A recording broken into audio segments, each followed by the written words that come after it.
사장님 돈 좀 빌려주세요.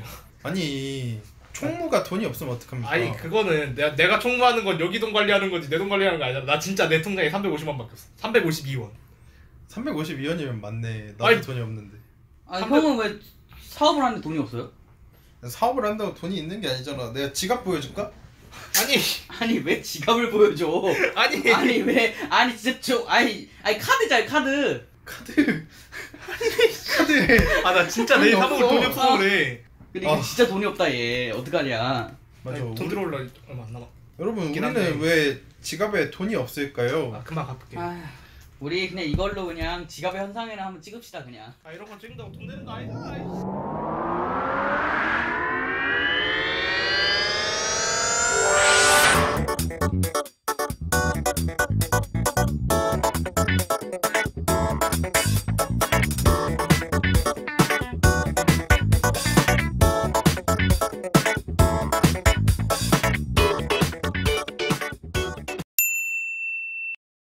현상학의 등장 배경은 과학적 심리학의 탄생하고 맞닿아 있거든요. 그러니까 흔히 말하는 지금 우리가 말하는 심리학 계열들, 과학적 임상심리학, 임상심리학이나 이런 계열들.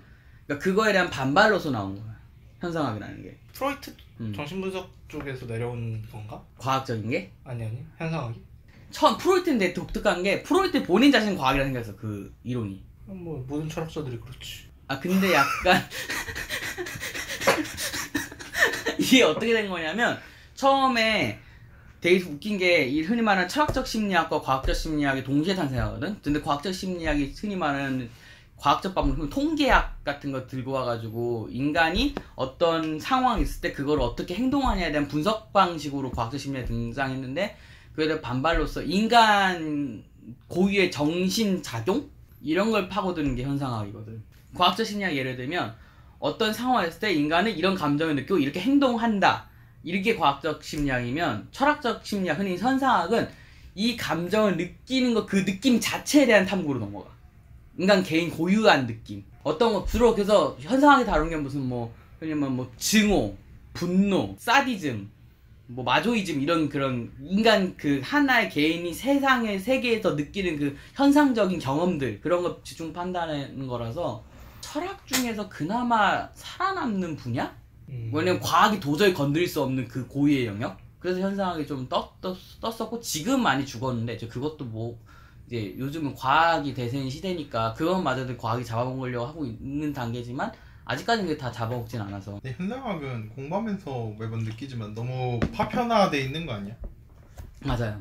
결국에 현상학을 따라가다 보면은 똑같은 감정도 다르게 철학적으로 해석을 하게 되고 맞아요. 그게 부딪히다 보면 자기네들끼리 없어지잖아. 자기네끼리 그게 문제야 현상학은.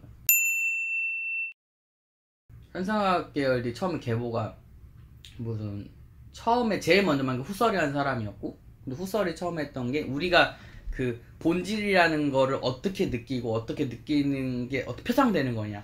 만약 빨간색을 봤을 때 미관적 과학적 심리학은 빨간색을 보고 우리는 뇌에 작용이 있어 흥분하게 되고 그런 식으로 설명한다면 이제 현상 같은 경우는 이 빨간색 그 자체에 인간이 느끼는 본질적인 무언가 인간은 빨간색을 빨간색으로 느끼는 그 본질적인 그 직관을 한다 이런 식으로 가는 거라서 현상학이 그 내용이 다 달라요. 그래서 현상학은 그래서 결국에 큰 흐름을 보면 두 가지만 남는 게 그 관념을 어떻게 받아들이냐를 탐구하는 사람들이랑 나중에 가면은 거기에 대한 또 비판으로 문화적으로 대략적으로 이렇게 받아들인다 이렇게 나오는데 사실 문화적으로 가면 처음에 비판한 자기네가 말한 과학적인 심리학 거기로 다시 돌아가 버리는 거잖아요. 그쵸.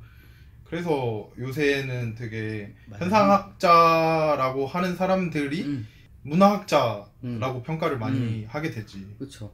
네, 현상학의 문제는 기본적으로 현상이 깔고 있는 인본주의를 깔고 있었어요. 그러니까 인간이 고유적으로 느끼는 현상이라는 게 있다라는 걸 전제로 깔아. 현상학의 반대로서 나온 게 구조주의인데 구조주의 왜 나오니? 그런 건 없고 이런 역학적 관계들 흔히 말하는 문화적 현상이나 구조에 의해서 그러니까 그렇게 느끼는 거지 인간이기 때문에 느끼는 게 아니다라는 게 구조주의거든.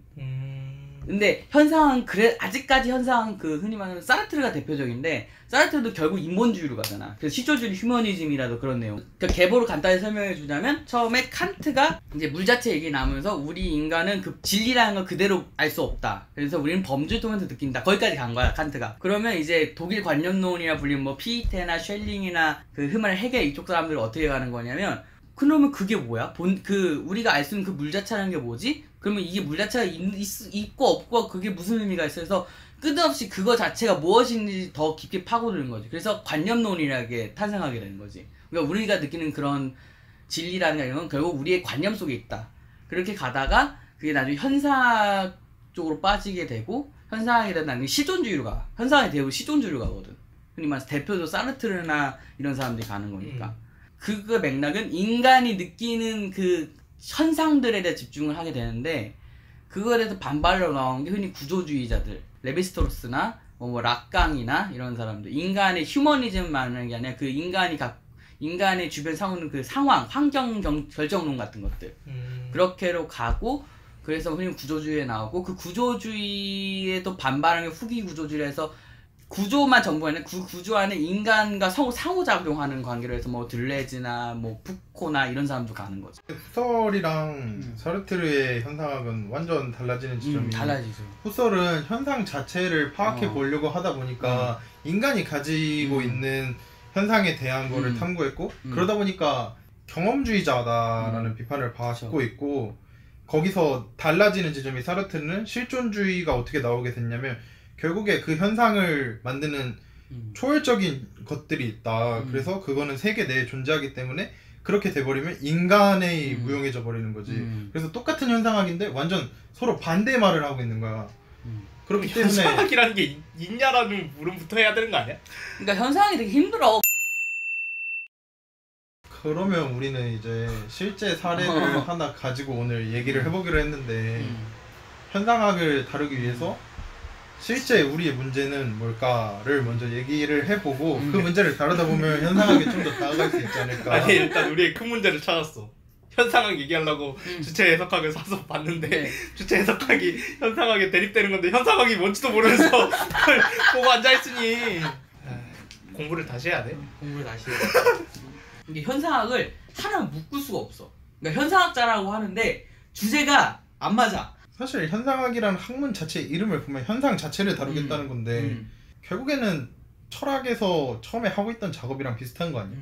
근데 이제 현상학의 특징은 그거인 거죠. 그러니까 기존 철학과 달라진 점은 흔히 말하면 근색, 이쯤, 이제 뭐 사르트르 이런 사람들처럼 형이상학적인 내용을 배제하겠다는 거죠. 그래서 그러니까 현상을 전체적으로 뭔가 설명할 수는 없는데 현상이 그냥 특징하면 그 다음 현상이 등장하면서부터 우리 일상적인 내용들을 많이 써요. 철학에서 분노라든가 불안이라든가 격정 뭐 이런 공포 그러니까 이런 식의 내용들을 철학에서 다루기 시작한 건 현상학이거든요. 그런 걸로 묶을 수는 있을 것 같아요. 근데 세계 우리가 느낀 현상에 대한 탐구니까.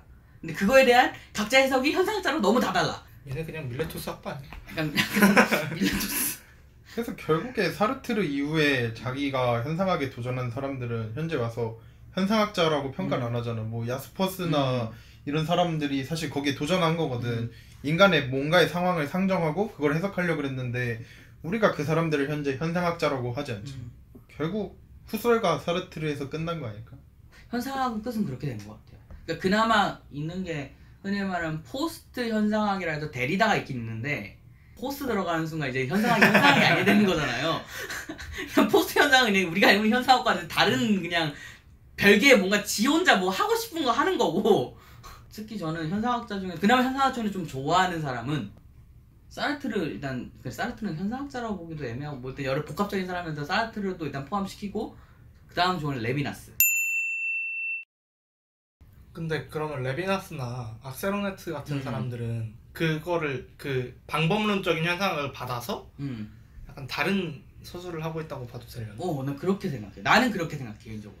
그러니까 레비나스를 뭐 많이 읽어보진 않았지만 한두 권 정도 정말 한두 권 정도 얇게 읽어봤는데 희망적이다? 이런 느낌이 있지 않아요? 아 근데 나는 그게 그 유대교 특유의 무언가가 항상 있는 거 같아. 여기 히틀러다. 아니에요. 이거 삐처리. 근데 구조주의의 문제는 그거잖아. 구조주의는 구조를 찾다 보면은 자기들이 비판하려던 것까지 옹호해버려서 맞아. 사실 알티세르가 모순에 처한 지점도 자본주의를 비판하려고 구조주의를 하다 보니까 이 자본주의를 깰 수가 도저히 없어서 거기서 자기가 되게 충격을 받아버리거든. 맞아요. 알티세르가 그렇게 되죠. 그래서 나중에는 후기로 가면 아예 과학처럼 서술을 해버려. 왜냐면 거기에 뭔가 신념이랑 이런 걸 넣기 싫었기 때문에. 이게 구조주의의 문제는 구조 밖에 그러니까 그래 니네 그 구조를 알았어. 근데 그 구조 안에는 너는 그 구조 안에 속해 있는 거네? 그럼 네가 말한 게 무슨 의미가 있어?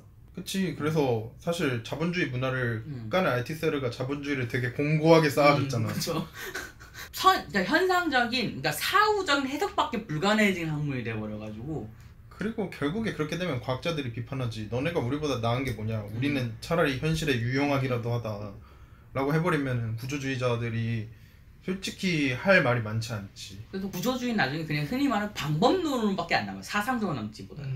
어떤 툴로서는 아직까지도 유용하긴 한데 그렇다고 해서 이걸 막 사상으로서 전면적으로 받아들인 사람은 없고.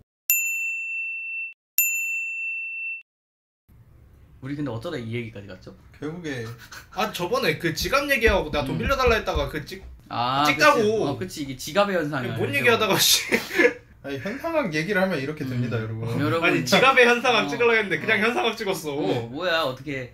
일단은 지갑에 현상을 찍을 수 없는 걸 왜 그러냐면 지갑에 돈이 없기 때문에 현상할 수가 없다. 현상이 들어가지 않는데 어떻게 현상을 하냐. 지갑에 돈이 안 들어오는데 어떻게 현상이 드러나지 않는데 어떻게 우리가 현상을 해. 이걸로 우리 벌써 1시간 반 떠들었어.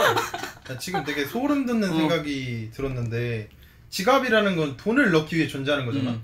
근데 우리 지갑엔 돈이 없잖아? 네. 그럼 우린 뭘 들고 다니는 거야? 가죽. 일단 지갑을 들고 다니는 건 아니잖아. 그렇죠. 카드 케이스. 지갑? 카드 케이스. 근데 그 카드는 돈이 없는 카드야. 플라스틱 쪼가리를 덮는 가죽을 우리가 들고 다니는 거죠. 자, 현상은 이렇게 끝났습니다. 아니야, 내 가족에는 영수증이 너무 많아. 그러면 이제 뭔가 네가 소비를 했다는 종이 쪼가리만 이게 있는 거지. 일기장이네. 일기장이네. 아니. 자, 지갑은 일기장이다.